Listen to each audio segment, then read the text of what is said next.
Binsun TV, saluran dakwah Samarinda.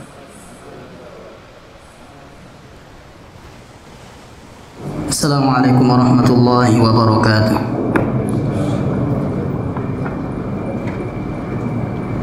Innal hamdalillah nahmaduhu wa nasta'inuhu wa nastaghfiruh wa na'udzu billahi min shururi anfusina wa sayyiati a'malina. من يهده الله فلا مضل له ومن يضلل فلا هادي له أشهد أن لا إله إلا الله وحده لا شريك له وأشهد أن محمدا عبده ورسوله يا أيها الذين آمنوا اتقوا الله حق تقاته ولا تموتن إلا وأنتم مسلمون أما بعد فإن أحسن الكلام كلام الله وخير الهدى هدى محمد صلى الله عليه وسلم وشر الأمور محدثاتها فإن كل محدثة بدعة.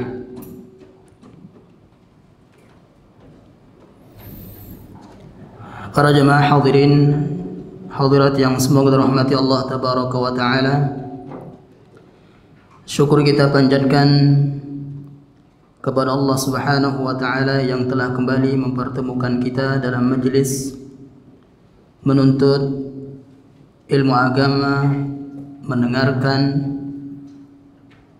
membaca dan mengamalkan Al-Qur'an, hadis Nabi sallallahu alaihi wasallam.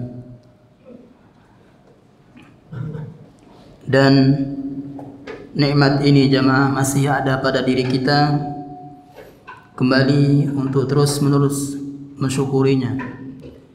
Nikmat diberikan hidayah untuk istiqamah di atas ilmu agama. Terlebih di zaman sekarang ini, di zaman yang penuh dengan fitnah. Entah itu fitnah yang akan kita bahas di zaman sekarang, di saat ini, pada malam hari ini. Tentu obatnya adalah apa yang sedang kita kerjakan pada malam hari ini. Jemaah yang semoga dirahmati Allah tabaraka wa taala, pada malam hari ini kita akan mencoba mengenal di antara penyakit hati yang bisa menjadikan hati itu mati. Kemudian penyakit ini disebut oleh para ulama fattak, penyakit yang ganas. Dan di antara penyakit yang besar, yang bahaya bagi hati kita, yaitu penyakit syubhat dan syahwat. Penyakit syubhat dan syahwat. Ketahuilah jemaah bahwasanya dua penyakit ini adalah senjata utama syaitan untuk menjerumuskan manusia ke jurang kekafiran. Kalau tidak bisa, maka ke jurang kesesatan, yaitu penyakit syubhat dan syahwat. Dan penyakit ini jemaah menyerang kita. Menyerang kita. Baik kita sebagai seorang alim, ahli ilmu, atau seorang ahli ibadah. Orang alim jemaah yang ahli ilmu, mereka akan diserang dengan fitnah syahwat. Kemudian ahli ibadah, mereka akan dibayang-bayangi oleh syaitan dengan fitnah syubhat. Ahli ibadah, bedakan jemaah ahli ilmu dengan ahli ibadah. Lebih utama ahli ibadah lebih utama ahli ilmu daripada ahli ibadah. Contoh ahli ibadah misalnya, ahli ibadah ini jemaah tidak bisa kita mengambil fatwa kepada mereka, kepada orang yang ahli ibadah.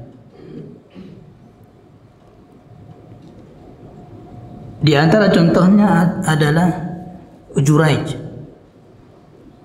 yang diceritakan oleh Nabi SAW. Dia ahli ibadah. Misalnya di zaman sekarang juga ada di antara kita misalnya yang mengetahui ibadah puasa, ibadah sholat, entah itu yang wajib ataupun yang sunnah, terutama yang sunnah.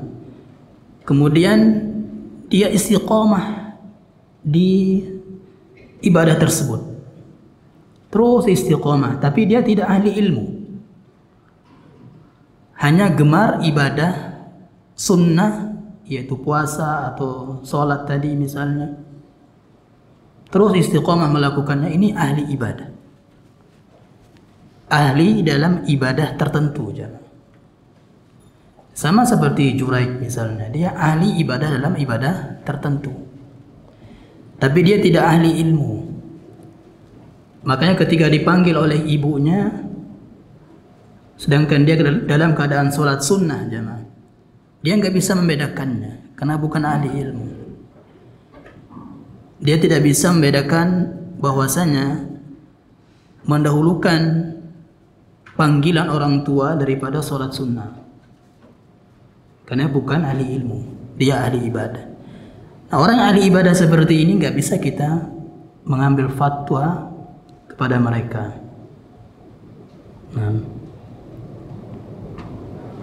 Dan ahli ibadah itu akan dibayang-bayangi, tadi kita katakan, dengan syubhat. Ya, dengan syubhat, karena bukan ahli ilmu. Dan syubhat ini obatnya adalah ilmu. Ya. Kemudian yang ahli ilmu, jemaah, ahli ilmu akan dibayang-bayangi dengan syahwat. Ahli ilmu akan dibayang-bayangi dengan syahwat. Di antaranya misalnya ingin pujian, popularitas, itu syahwat. Ahli ilmu. Nah, kita akan jelaskan apa itu syubhat dan apa itu syahwat dan bagaimana macam-macamnya, jemaah.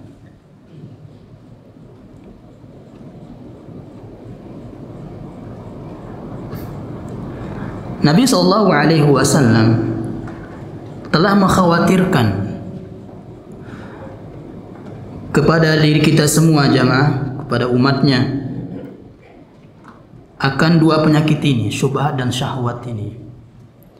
Beliau bersabda SAW, "Inna mimma akhsha 'alaikum syahwatil ghaib fi butunikum wa furujikum." Ini syahwat. Yang paling aku takutkan atas kalian adalah syahwat perut dan syahwat kemaluan kalian. Ini syahwat. Jadi bedakan nanti, jemaah, ya. Mana penyakit, mana yang dikatakan syahwat dan syubhat. Ya. Syahwat itu bukan hanya ke wanita saja. Banyak. Wa mudhillatil fitan. Kemudian Rasulullah SAW takutkan kepada kita adalah fitnah-fitnah yang menyesatkan, yaitu syubhat, fitnah syubhat. Jadi dari dahulu Nabi SAW sudah takut dengan dua hal ini, jemaah, fitnah syahwat dan syubhat.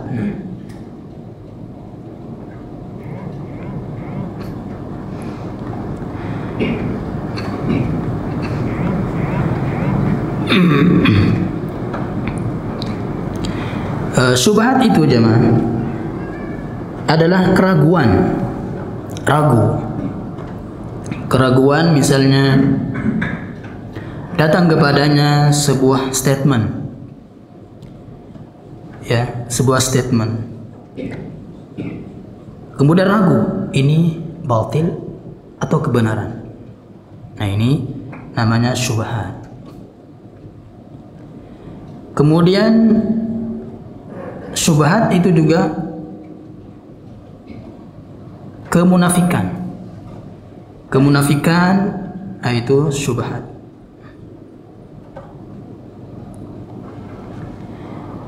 Jadi syubhat itu artinya samar ya, kabur, samar, tidak jelas. Ini kebatilan atau hak.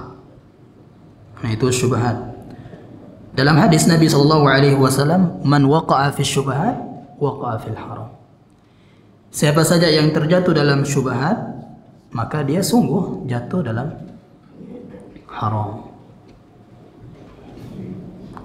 Karena syubhat itu lebih dekat dengan yang haram. Nah, adapun syahwat adalah nafsu, keinginan, selera, kecintaan. Nah, itu syahwat. Mengikuti apa-apa yang disenangi oleh nafsunya yang keluar dari batasan syariat.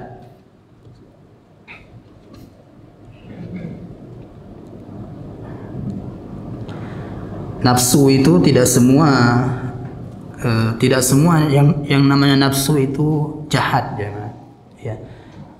Nafsu yang jahat itu adalah nafsu yang keluar dari batasan syariat, seperti zina itu kan. Itu nafsu keluar dari batasan syariat. Nah, semua kita punya nafsu ya, kecuali kalau LGBT itu nafsu yang luar batas syariat.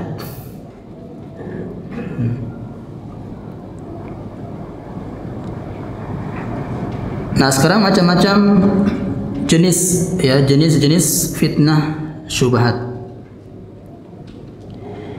Yang terbesar adalah kekafiran. Sehingga pasti orang-orang kafir itu telah kena syubhat. Ya, orang-orang kafir dikatakan telah terkena syubhat, telah mengikuti syubhat, telah terfitnah dengan fitnah syubhat. Makanya orang-orang kafir itu jemaah menyangka dia berada di atas kebenaran dan kebaikan, padahal mereka kafir. Inilah yang disebutkan oleh Allah Subhanahu wa taala dalam surah Al-Kahfi. Qul hal nunabbiukum bil akhsarina a'mala. Apakah akan kami beritahukan kepada kamu tentang orang-orang yang paling merugi? Alladzina dhalla sa'yuhum fil hayatid dunya wa hum yahsabuna annahum yusinuna sun'a. Mereka yang tersesat kafir tapi merasa dirinya benar. Makanya orang-orang yang terkena syubhat itu merasa dirinya benar. Ya, orang-orang yang terkena syubhat.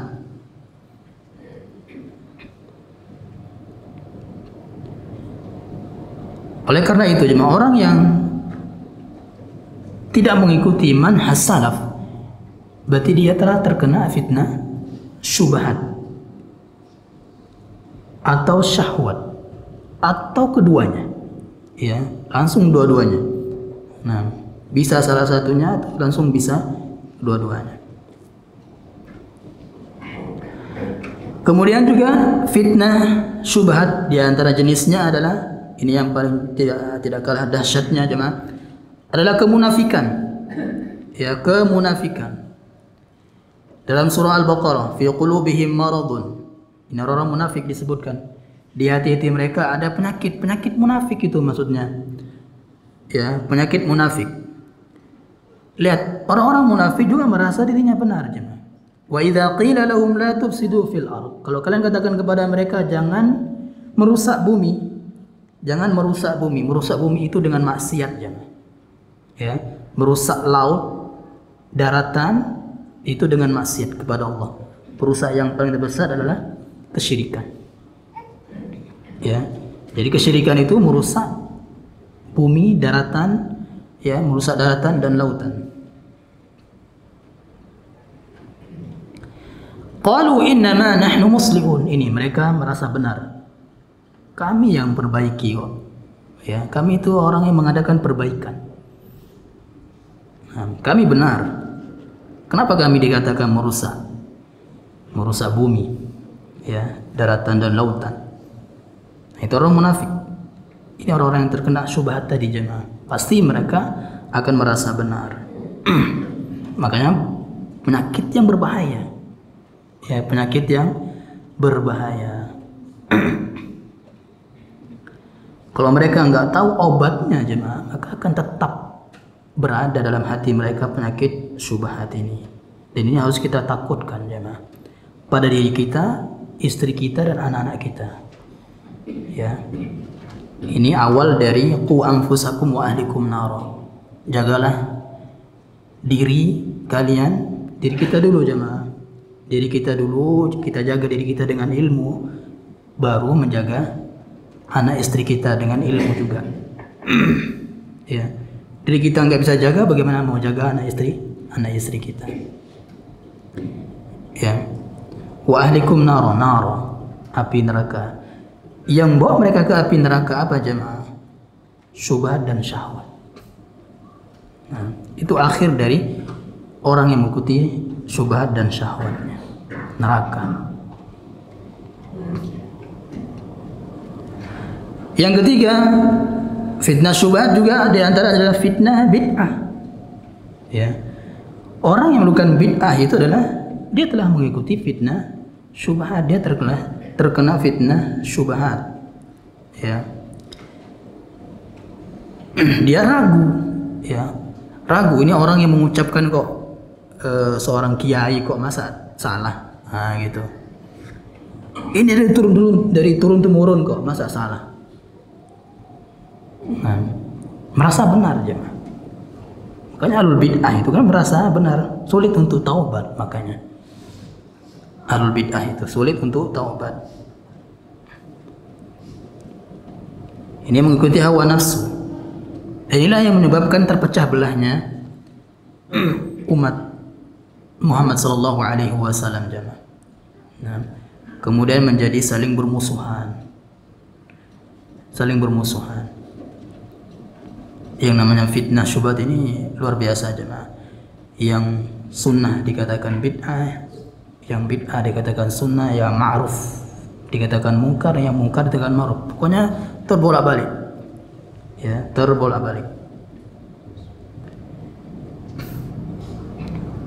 Dan juga hati-hati, ya, fitnah syubhat. Misalnya orang-orang yang mempelajari mazhab. Ya, lagi populer nih, orang mempelajari mazhab ke seorang yang bukan salaf, yang bermanhaj salaf. Ya, mereka ambil ijazah di situ atau ambil sanad dari kitab Syafi'iyah yang mereka pelajari misalnya. Nah, dan akhir dari perjalanan mereka itu adalah apa yang mereka dahulukan bid'ah. Apa yang mereka dahulu katakan bid'ah, setelah mereka mempelajari ya mazhab dengan salah cara, mereka katakan itu nggak apa-apa. Ya, nggak apa-apa. Yang penting ada ulamanya. Yang penting ada ulamanya yang mengatakan dalam mazhab Syafi'i, mereka lakukan. Nah, ini berbahaya kalau kita nggak belajar mazhab ke guru yang tepat jemaah.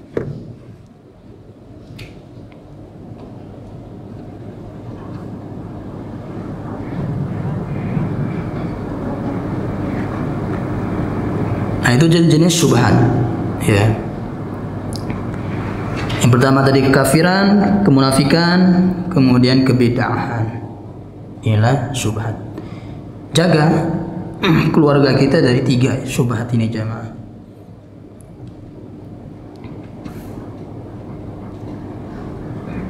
Kemudian syahwat.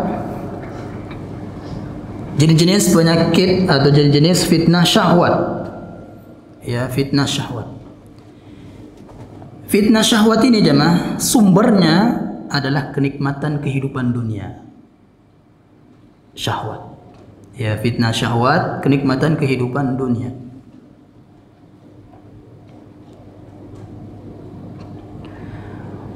Allah Subhanahu wa taala berfirman, "Zuyyina lin-nas hubbus syahawat.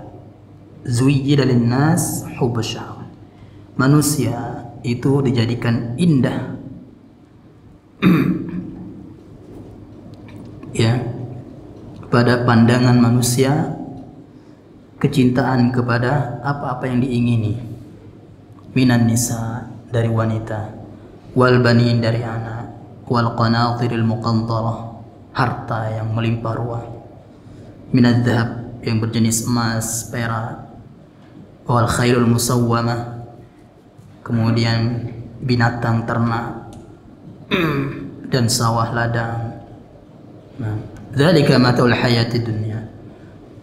Itulah kehidupan, kenikmatan dunia.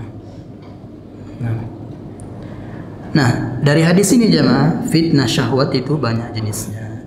Yang pertama fitnah wanita. Ya. Siapa yang bisa tergoda oleh wanita sehingga dia berzina, pacaran online,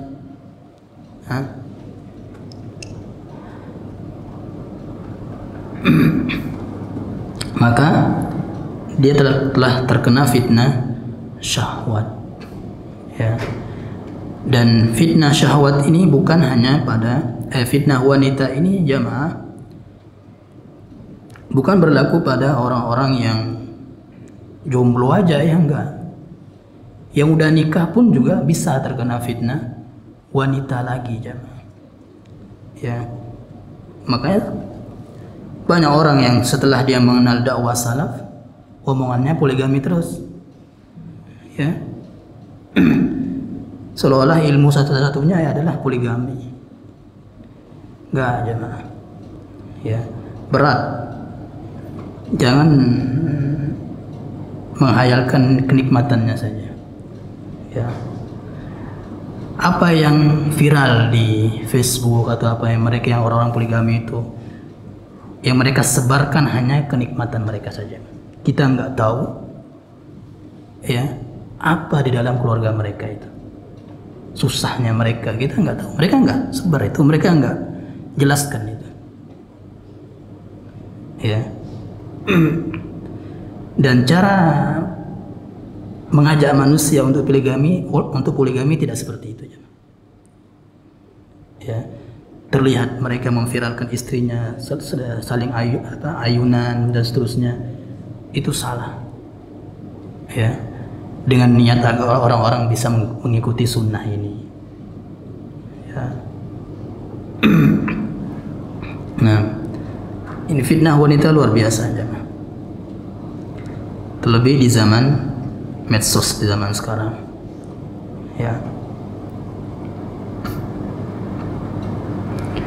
Sampai ada yang terang-terangan ya, sampai ada yang terang-terangan. Seorang ustadz juga sih, yang dia di statusnya hanya seperti mengisyaratkan untuk mau poligami. Istrinya mengizinkan saja, itu disiarkan di Facebook ya. Kemudian terus setelah itu dia isyarat-isyarat ke poligami. Ada wanita yang komen, Ustadz saya ingin jadi orang kedua. Nah, ini fitnah, hati-hati ya. Nah, fitnah wanita ini luar biasa. Dan benar apa yang dikatakan oleh Nabi SAW, ma taraktu ba'di fitnatan adarra 'ala rijal min nisa. Paling dahsyat, bahaya jemaah ya, adalah fitnah wanita ini. Kan pernah dulu di sini kan Ustaz Mufli pernah cerita kan, ada seorang wanita ketika ditelepon oleh seorang ustadz ya, guling-guling itu si wanita itu, sambil nelpon guling-guling, merasa nikmat mungkin kan ditelepon. Nah, karena itu jemaah, kalau ada misalnya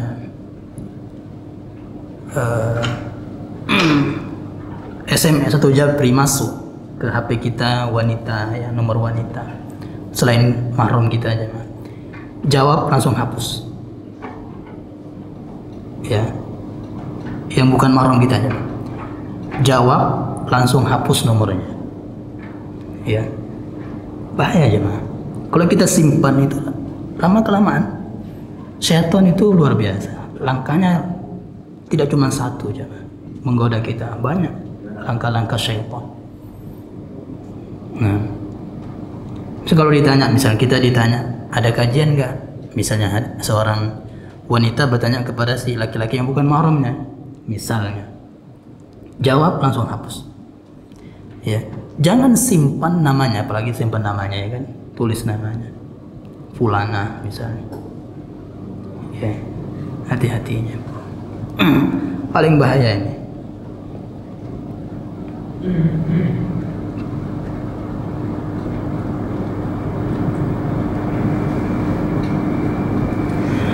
Syekhul Islam Taimiyah rahimahullah ta'ala, dia pernah berkata, kebanyakan yang merusak kekuasaan dan negara adalah mentaati para wanita, kena syahwat, ya, fitnah wanita, fitnah syahwat wanita. Nah, ini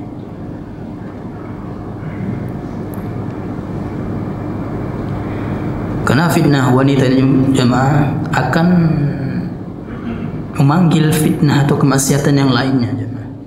Ya, yang paling terbesar adalah zina. Zina itulah yang diinginkan oleh syaitan dari berpacaran itu jemaah. Zina, ya. Bahkan di zaman sekarang zina sebelum menikah itu sudah biasa di zaman sekarang jemaah. Ya.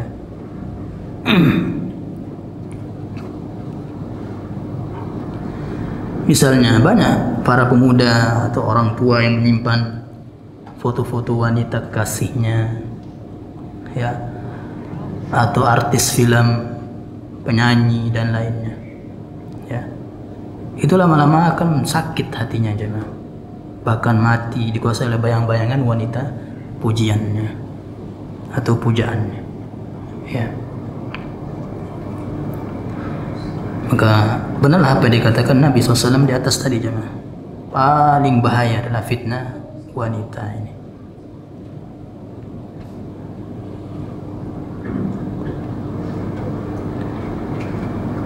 Dan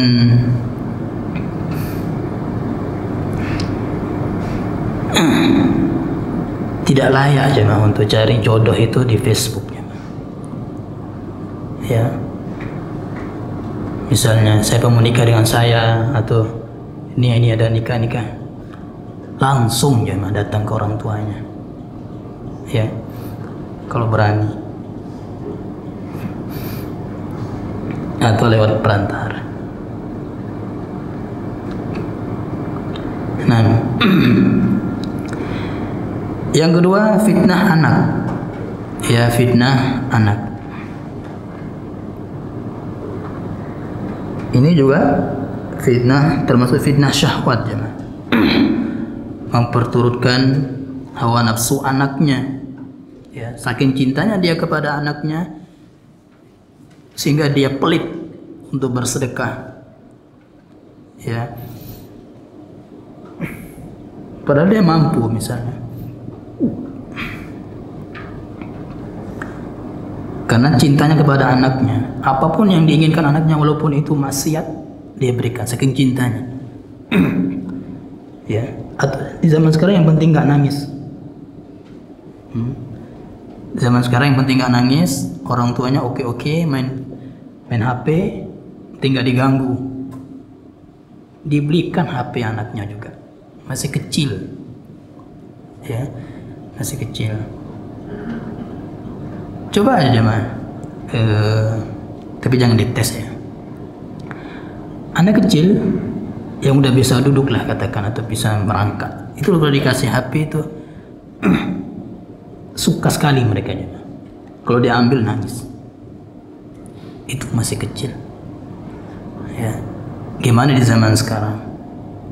Gimana nanti kalau udah besarnya? Ya. Bahkan saya pernah lihat anak kecil yang mencontohkan, mencontohkan cara jima. Anak kecil, belum SD. Itu dapat dari mana? Game. Ya. Kan sekarang ada game, mohon maaf, ada game seks. Hati-hati jemaah yang memberikan anak kita HP, ya harus dijaga.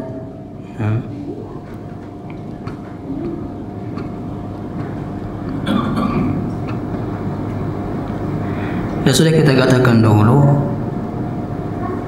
anak yang candu dengan HP itu jemaah, itulah awal dari durhaka kepada orang tuanya. Sampai ada anak yang berhenti mondok gara-gara HP.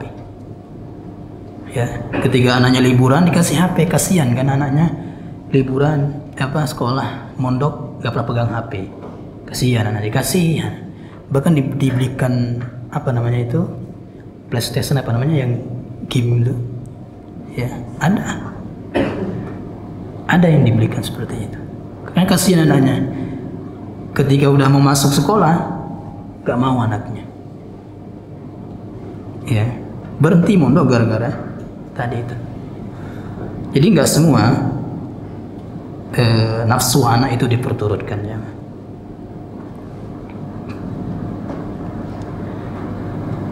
Kemudian yang ketiga, fitnah syahwat adalah saling berlomba-lomba meraih dunia, rakus terhadap harta, sehingga saling sikut menyikut jemaah. Ya.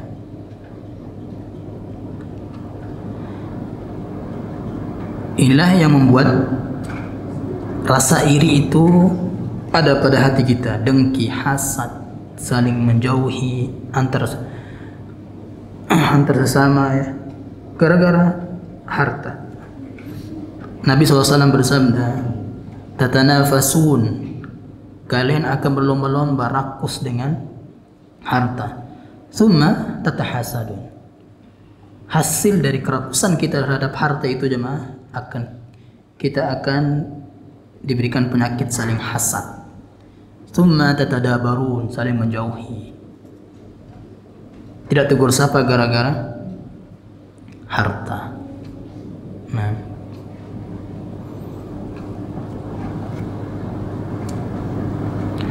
Tsumma tatabaghabun, saling benci. Kita akan saling benci kalau kita rakus dengan harta. Dan inilah Nabi SAW juga bersabda, yang ditakutkan oleh Nabi adalah ini jemaah, kita dibukakan dunia. Ya, kita dibukakan dunia, rezeki kita lancar. Ya, walaupun kita bermaksiat banyak, rezeki kita lancar. Akhir dari semua itu adalah kebinasaan, dan itu pasti. Ya, sama seperti pelaku riba ini. Awal-awal aja dikasih kenikmatan ya. Akhir dari riba adalah yamhaqullahu riba, Allah akan pasti membinasakan riba, merusak. Ya. Di Lombok itu ya, ketika gempa, ya, dia dikenal sebagai rentenir kaya raya. Ya. Seketika itu Allah hancurkan rumahnya dari hasil riba. Ya. Sebelumnya dikasih kenikmatan luar biasa, masya Allah. Nah,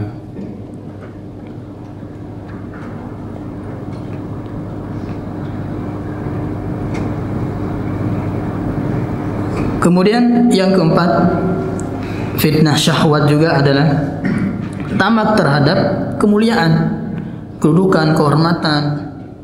Ya, pengen tampil dimanapun dia berada, pengen tampil terus, pengen didengar.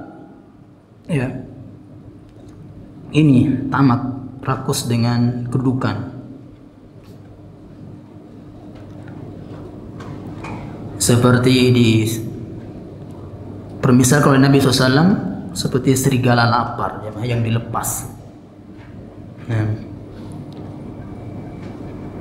bahkan sangat takut dia turun dari jabatannya tersebut, sangat takut, ya, sehingga dia membuat fitnah sini sana misalnya, ya. Nah,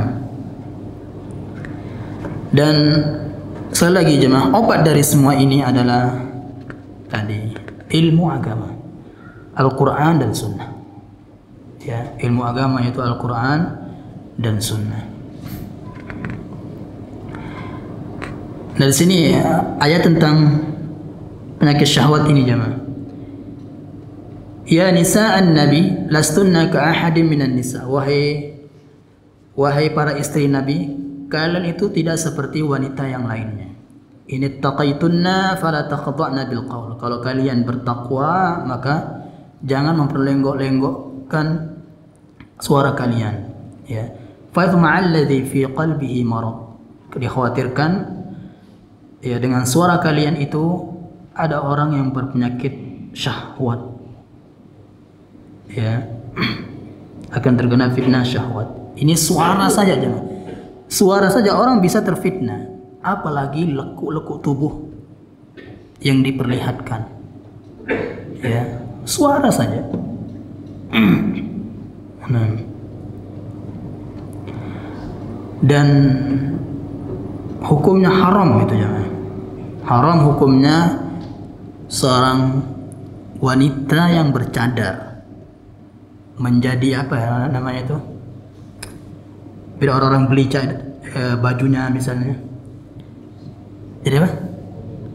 Model, ya, jadi model, walaupun dia pakai cadar, ya, jadi model jalan, lenggok-lenggok jalan, ada nggak? Ada aja, ya, walaupun dia bercadar. Dan ingat, cadar itu, ya, belum tentu dia bermanhaj salaf. Ya, banyak orang cadaran di Yaman cium kuburan, ya, cium nisan kuburan,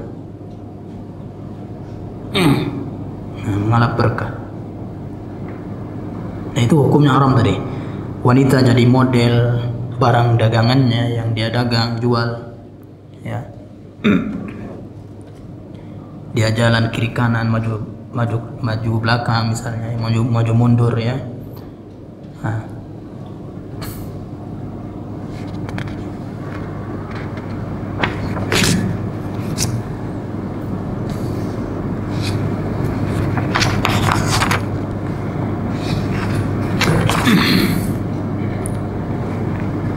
Ini sudah ya? Belum? Berapa menit? Nah, sini dikatakan, "Faman arada an yahfaza qalbahu min marad syubhat." Siapa saja yang ingin memelihara, menjaga hatinya dari penyakit syubhat, maka bertauhidlah dengan tauhid uluhiyah. Dalam surah Thaha ayat 14, baca ayat ini, "Innani anallah la ilaha illa ana fa'budni."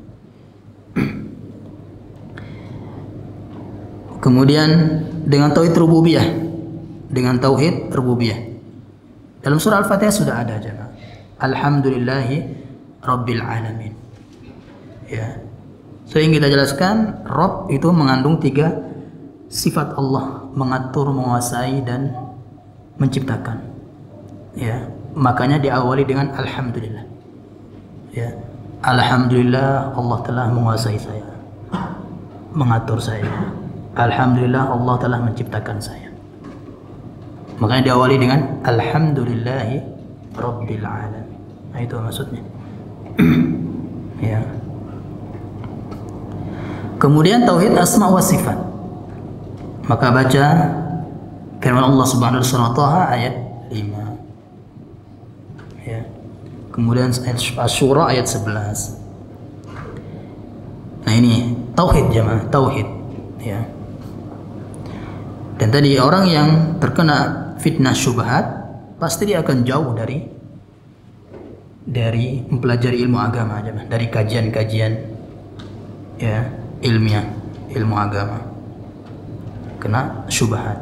Syahwat juga gitu, ya. Orang yang terkena fitnah syahwat juga akan jauh dari ilmu, jemaah. Jauh dari ilmu. Makanya ciri yang nyata bagi kita jemaah. Kalau kita udah malas banget menuntut ilmu agama, berarti kita terkena salah satu dari fitnah ini jemaah, syubhat atau syahwat.